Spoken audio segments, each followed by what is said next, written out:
All right, what's going on, guys? Iridium here, and welcome back to another Valorant video here on my channel. In today's video, I just wanted to give you guys 5 quick tips to improve your aim in Valorant. And these tips you may have heard from other places, but I'm going to try to explain them in the best way that has helped me improve my aim over the years of playing FPS games and Valorant specifically. And I just hope that they can help you out too if you guys are struggling winning 1v1s or just trying to improve your aim in general.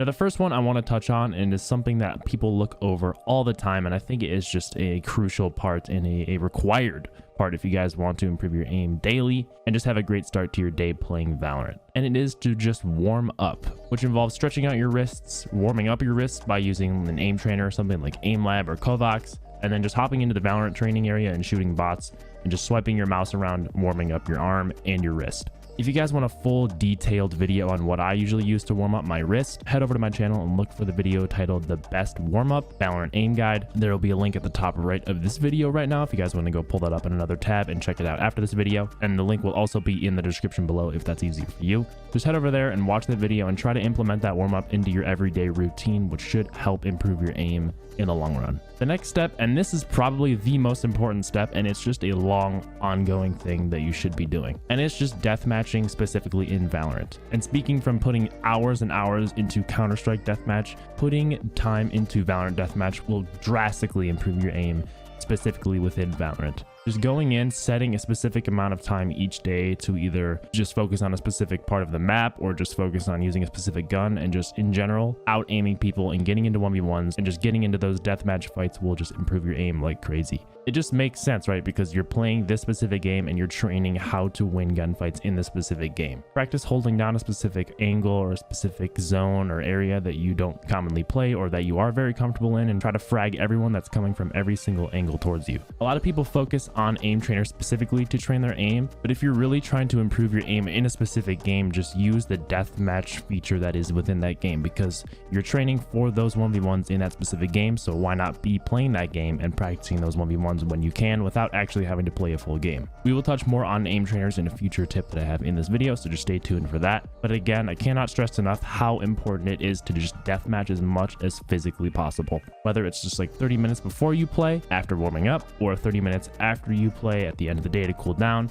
or any time in between, like playing a game, deathmatching for 10 minutes or 15 minutes, getting back in another game and just keeping going, or just dedicating a full day to only deathmatch. This is the most important step, and this is what's really going to make your aim soar, literally and figuratively, because all in all, just playing enough is going to improve your aim, and deathmatch is the best way to do that. Now, the next tip is a technical tip that a lot of people actually do not do, when it can actually help out a ton, and it's just to simply lower your sensitivity. Especially on my stream, I see a lot of people discussing their sensitivities, and they're actually crazy high. When people are playing on like 1200 DPI, 3 cents in Valorant, and like one little tiny flick to the right 1 centimeter movement on their mouse will just flip them in like a 720 up and down. They'll be spinning for hours. It just makes sense that the lower your mouse sense is, the more control you have over it and the more precise you can be. But you do not want to have such a low sensitivity where you have to use your carpet as a mouse pad.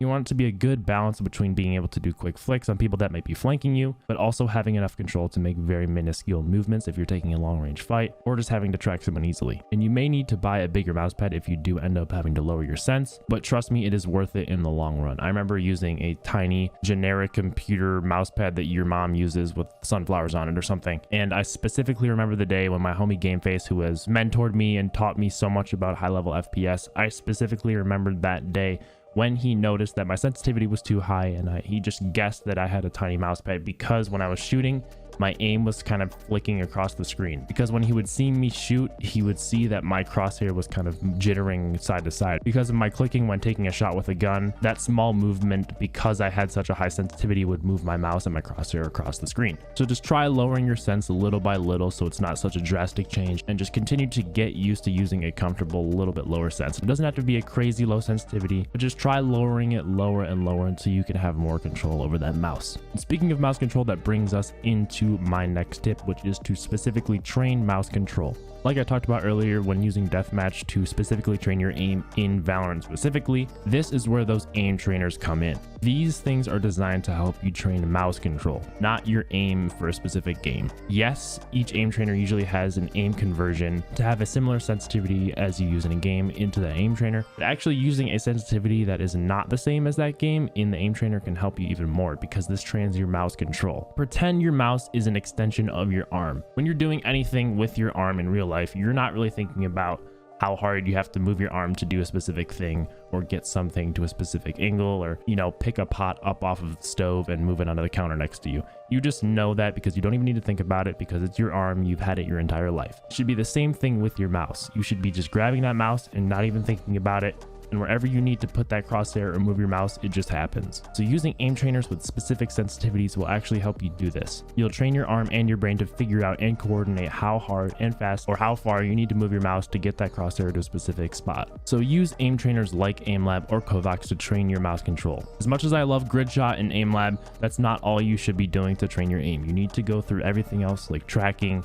click timing, flicking, 180ing, and everything in between. And try doing this on different sensitivities within the aim trainer to help train your mouse control. And like I said, when you're in game, you should not have to think about anything, and you should just be able to quickly put your crosshair on that person's head and kill them instantly. In this little clip that I have to show you guys, this is actually a pretty insane Jet 3K that I had with her ult. And this is me just fully in the zone and just having my arm do everything it needed to do to get kills with people just clicking their heads. You can see how into the game I am by how close I am to the screen. I know I play very close to my screen, but that just is a gauge to see how far into the game I am and how focused I am. If I'm closer, I'm really focused. But anyways, you can just see how flawlessly I'm able to just flick to people's heads without even thinking about it. I click 1, I click 2 right outside of U-Haul, and then I know the last person is in showers. I don't see them come out through the smoke, and then I was able to just quickly flick onto their face and then kill them. And that was all done by just having my mouse as an extension of my arm and not even having to think about it. All my hours that I put into aim training and playing Valorant and Deathmatch and just playing it a bunch led me to that specific moment to be able to hit that flick easily, because I knew how hard I needed to flick my mouse, because subconsciously I knew exactly what I needed to do, exactly how I needed to move my mouse to get that specific kill at that specific moment.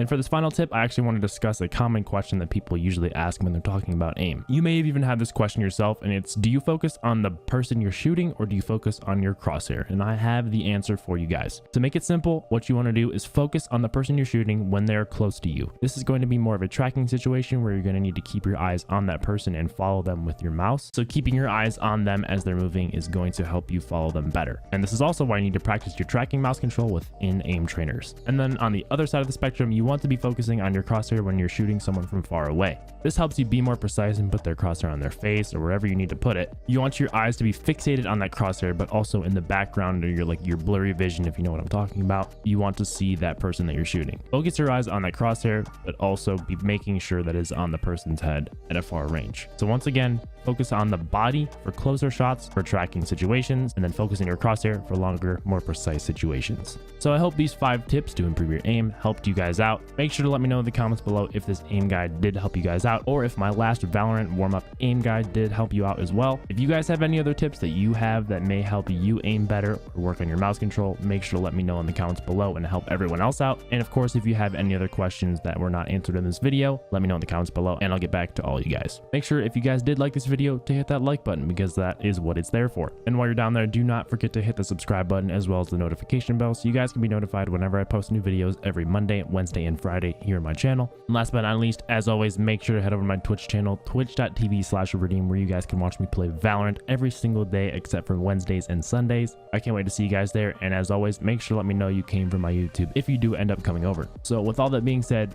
thank you so much for watching today, guys. I will see you in the next video. And on that note, ta-ta for now.